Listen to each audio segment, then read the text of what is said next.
Selamat datang teman-teman. Kali ini kita akan belajar mengenai medan sebagai persiapan UTS genap fisika listrik. Selamat belajar. Oke, jadi berikut soal pertama. Pada soal pertama ini kita akan menggunakan konsep yang bernama medan magnetik. Rumus medan itu medan sama dengan konstanta kali muatan sumber muatan per R pangkat 2. Ini merupakan sebuah rumus esensial yang perlu kalian ingat. Nah, kemudian yang perlu kita ketahui juga, kalau misalnya muatannya plus, medannya itu pasti akan keluar radial. Seperti begini ilustrasinya kira-kira. Oke. Sedangkan kalau muatannya negatif, itu medannya pasti akan masuk ke dalam muatan radial. Kayak gini.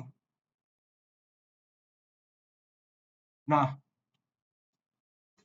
kalau pada soal ini, pada gambar, Q1 sama dengan min 5Q, dan Q2 sama dengan plus 2Q. Jadi di sini kita bisa ketahui bahwa Q1 itu minus, dan Q2 itu muatannya positif. Kemudian berada pada sumbu X seperti yang tertera di gambar ini, tertera di gambar bawah. Kemudian pada koordinat apakah? Total bernilai 0. Nah, untuk secara intuitif, kalau kita ingin mencari di mana letak medan yang bernilai 0, kita tentunya perlu tahu apa sifat-sifat medan magnet yang telah saya jabarkan di bawah di sini sama di sini. Nah, dan tentunya medannya harus saling menetralkan. Jadi istilahnya kalau sederhananya itu kayak baku lawan, baku mematikan, saling mematikan. Nah, oke, pada kejadian pertama. Kalau kejadian pertama di mana muatan Q1 minus, muatan Q2 plus, kemudian kita menggunakan muatannya itu di titik pantaunya itu sebelah sini, sebelah kiri. Kita namakan ini titik P. Nah, kalau misalnya ini muatan Q1 minus, berarti dari S1 itu, dari S1 bakalan ke kanan.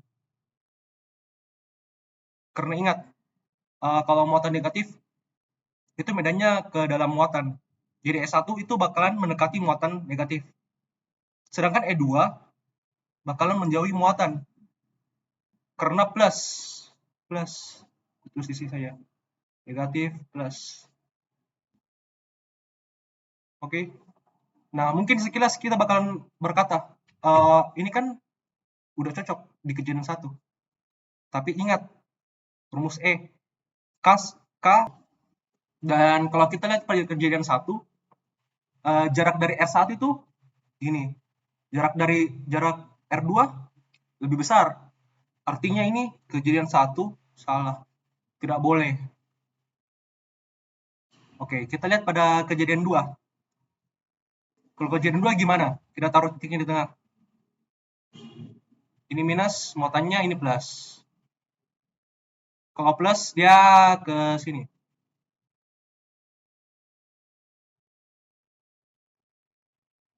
Kalau minus, dia juga mendekati muatan. Ini malah tidak saling menetralkan, tidak saling mematikan. Karena ternyata vektornya sama-sama ke arah sumbu X negatif. Nah, jadi kita bisa langsung mengatakan bahwa 2 itu tidak dapat digunakan.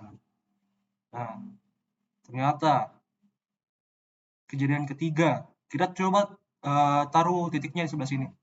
Jadi kita perpanjang dulu nih garisnya, kita taruh di sini. Titik P-nya, ini titik P. Titik P-nya di sebelah kanan.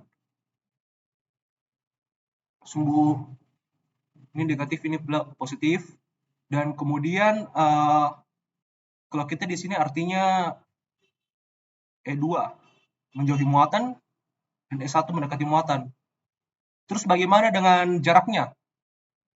Ini jarak R1, ini jarak R2. Berarti memenuhi ini dong. Q1 lebih besar pada Q2.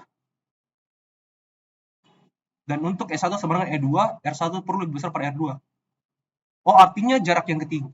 Kejadian yang ketiga yang dapat kita pantau. Oke. Nah, dari sini uh,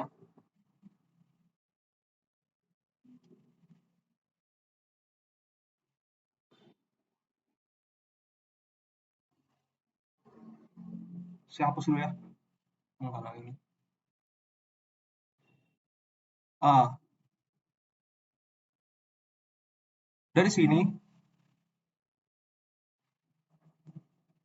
dari sini kita bisa menggunakan rumus E1 sama dengan E2 karena sifatnya kan E sama dengan E1 kurang E2 sama dengan 0. Itu delta E. Jadi E1 sama dengan E2. Kemudian kita bisa masukkan rumus awal. E sama dengan kaki per R kuadrat.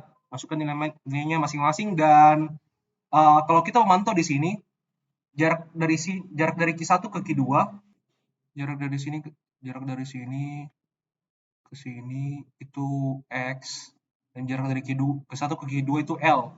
Artinya dari ini ke sini itu X dikurang L. Benar gak? Oke. Jadi sisa masukkan angkanya seperti biasa. Karena jarak dari Q1 ke titik P itu X bisa per X kuadrat. Sedangkan jarak dari Q2 ke P itu X kurang L, jadi X kurang L kuadrat.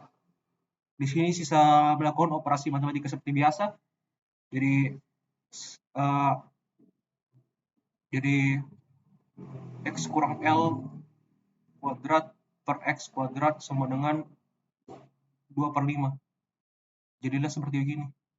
Diakarkan. Dan diperoleh ternyata X itu sama dengan 2,72 L.